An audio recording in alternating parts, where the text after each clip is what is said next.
வணக்கம். நாம் வாழும் இந்த நாட்களில் நம்ம சுற்றிலும் எல்லாமே வேக வேகமாக நகர்த்தப்படுகிறதை உணர்கிறோம். எந்த ஒரு விஷயத்திற்காகவும் பொறுமையாக காத்திருந்து அதை பெற்றுக்கொள்ளக்கூடிய மனநிலையில் தற்போது மக்கள் இல்லை என்றே சொல்லலாம். எல்லாமே இன்ஸ்டன்ட் தான், அதாவது உடனடியாக கிடைக்கும் என்று சொல்லப்படுவது எந்த துறையும் விட்டு வைக்கவில்லை. உதாரணமாக பாருங்கள், இன்ஸ்டன்ட் காஃபி, இன்ஸ்டன்ட் இட்லி, துரிதமாக கிடைக்கும் சிற்றுண்டிகள், உடனடியாக எந்த பொருட்களையும் ஆன்லைனில் வாங்கிவிடலாம் என பல விஷயங்கள். ஆனால் இப்படிப்பட்ட திடீர் மாற்றங்கள் சில ஆண்டுகளாகத்தான் நாம் பார்க்க முடிகிறது. நம்முடைய முன்னோர்கள் காலத்தில் இப்படி இல்லையே. ஏன் இந்த திடீர் மாற்றங்கள்? ஒரு விஷயத்தை பொறுமையாக பெற்றுக்கொண்டால்தான் என்ன? ஆனால் நமக்கு இப்பொழுதெல்லாம் நேரமில்லை. உலகம் ஒரு பரபரப்பான சூழ்நிலையில் சென்று கொண்டிருக்கிறது. மக்கள் காலை முதல் இரவு வரை என்ன செய்வார்கள் என்று சற்று யோசித்து பாருங்கள். காலையில் எழுந்து சில வேத வசனங்களை படித்து கொஞ்ச நேரம் ஜெபம் செய்வார்கள். பின்பு வேலைக்கு செல்லும் கணவன்மார்கள் இந்த நாள் ஆஃபீஸில் என்ன மீட்டிங் இருக்குது, ஐயோ இவரை பார்க்கணும், அவரை பார்க்கணும், இந்த ஃபைல் அனுப்பணும், அந்த ஃபைல் அனுப்பணும் என்று 6 மணிக்கே பரபரப்பு தொற்றிக்கொள்ளும். இல்லத்தரசிகளும் அப்படித்தான். குழந்தைங்க 8 மணிக்கு ஸ்கூலுக்கு போவாங்க. அவர்களுக்கு டிஃபன் ரெடி பண்ணணும், மதிய உணவு ரெடி பண்ணணும். பின்பு கணவனுக்கு டிஃபன் ரெடி பண்ணணும், மதிய உணவு ரெடி பண்ணணும். ஒருத்தருக்கு பிடிச்ச உணவு மற்றவருக்கு பிடிக்காது. எல்லாருக்கும் பிடிச்ச மாதிரி உணவை யோசித்து அதை தயார் செய்யணும். பின்பு 4 மணிக்கெல்லாம் ஸ்கூல்லேருந்து குழந்தைங்க வந்துடுவாங்க. அவங்களுக்கு ஸ்நாக்ஸ் ரெடி பண்ணணும். பின்பு ஹோம்ஒர்க் செய்ய ஹெல்ப் பண்ணணும். இப்படி அந்த நாளுக்குரிய எல்லா விஷயங்களுமே காலை 6 மணிக்கே ஞாபகத்துக்கு வந்து பரபரப்பு தொற்றிக்கொள்ளும். இப்படித்தான் மக்கள் பரபரப்பாக வாழ்ந்து கொண்டிருக்கிறார்கள். தங்களை பற்றிய காரியங்களை குறித்தோ அல்லது எதிர்காலத்தை குறித்தோ ஆற அமர யோசித்து திட்டங்களை வகுக்கக்கூடிய நிலையில் மக்கள் இல்லை என்பதை யாரும் மறுக்க முடியாது. ஆனால் வேதத்திலோ வேறு ஒரு காரியத்தை கர்த்தர் எழுதி வைத்திருக்கிறார். அதாவது கர்த்தருக்காக காத்திருந்து ஜெபிப்பது.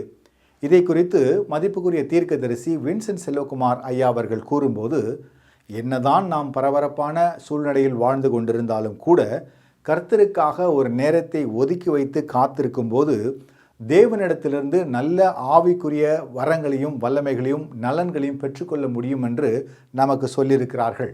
இது ஒரு பக்கம் இருந்தாலும் கூட மறுபுறத்தில் காத்திருந்து ஜெபிப்பது அல்லது காத்திருப்பது பல நன்மைகளை சரீரத்தில் கொண்டு வந்து விடுகின்றன என்று அறிவியல் கூறுகிறது. அப்படியானால் காத்திருப்பதை பற்றி வேதம் என்ன சொல்கிறது, விஞ்ஞானம் என்ன சொல்கிறது பார்க்கலாமா? இந்த வார வேதமும் விஞ்ஞானமும். முதலாவது வேதம் என்ன சொல்கிறது, அந்த வசனத்தை பார்ப்போமா? ஏசாயா 40:30-31 கூறுகிறது, இளைஞர் இளைப்படைந்து சோர்ந்து போவார்கள், வாலிபரும் இடறி விழுவார்கள். கர்த்தருக்கு காத்திருக்கிறவர்களோ புது பலனடைந்து கழுகுகளைப் போல செட்டைகளை அடித்து எழும்புவார்கள். அவர்கள் ஓடினாலும் இளைப்படையார்கள், நடந்தாலும் சோர்ந்து போகார்கள். பல முறை இந்த வசனத்தை நாம் வாசித்திருக்கிறோம். இதன் அர்த்தம் நமக்கு நன்றாக தெரியும். இந்த வசனத்தை அடிப்படையாக வைத்துக்கொண்டு காத்திருத்தலை பற்றி விஞ்ஞானம் என்ன சொல்கிறது என்று அந்த கோணத்தையும் பார்த்து விடுவோம். குறைந்தபட்சம் ஒரு நாளைக்கு 6000 நினைவுகள் நம்முடைய மனதில் அல்லது மூளையில் வரும் என்று கூறப்படுகிறது. இத்தனை 1000 நினைவுகளை கட்டுப்படுத்தி சற்று நேரம் அமைதியாக ஆண்டவருடைய பாதத்தில் காத்திருப்பது ஆரம்பத்தில் கடினம்தான். ஆனால் எந்த விதமான நினைவுகளும் சிந்தனைகளும் இன்றி அமைதியோடும் பொறுமையோடும் காத்திருப்பது சரீரத்தில் பல நன்மைகளை உண்டு பண்ணும் என்று விஞ்ஞானிகள் கண்டறிந்திருக்கிறார்கள். அதையும் பார்த்து விடுவோமா? நம்பர் 1, காத்திருப்பது மன அழுத்த ஹார்மோனை குறைக்கிறது.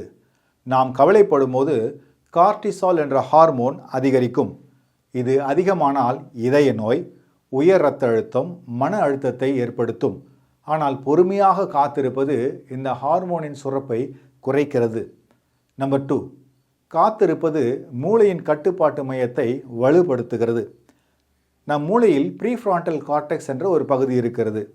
இதுதான் விவேகமாக யோசிக்கும் பகுதி. அவசரமாக முடிவெடுப்பவர்கள் இந்த பகுதியை சரியாக பயன்படுத்துவதில்லை. பொறுமையாக காத்திருப்பவர்கள் நன்றாக சிந்தனை செய்து இந்த பகுதியை பயன்படுத்தி நல்ல முடிவுகளை எடுக்கிறார்கள். நம்பர் 3, காத்திருப்பது உணர்ச்சி நிலைத்தன்மையை தருகிறது.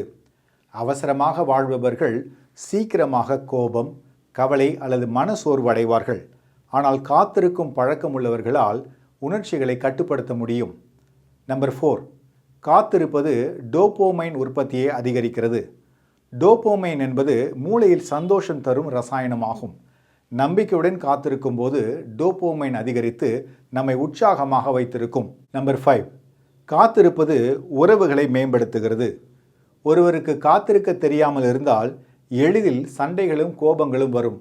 பொறுமையாக காத்திருப்பவர்கள் மற்றவர்களை புரிந்து கொள்ளவும் மன்னிக்கவும் தெரிந்தவர்களாக இருப்பார்கள். நம்பர் 6, காத்திருப்பது நோய் எதிர்ப்பு சக்தியை அதிகரிக்கிறது.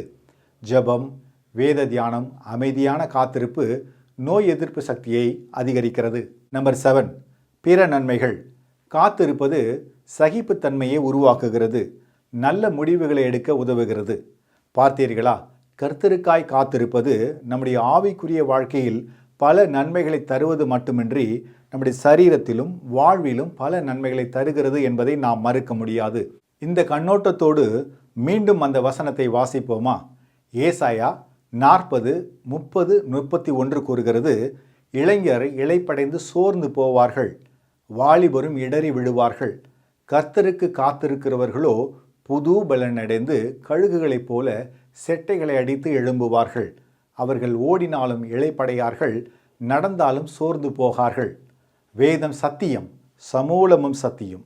மீண்டும் இன்னொரு நிகழ்ச்சியில் சந்திக்கிறேன். வணக்கம்.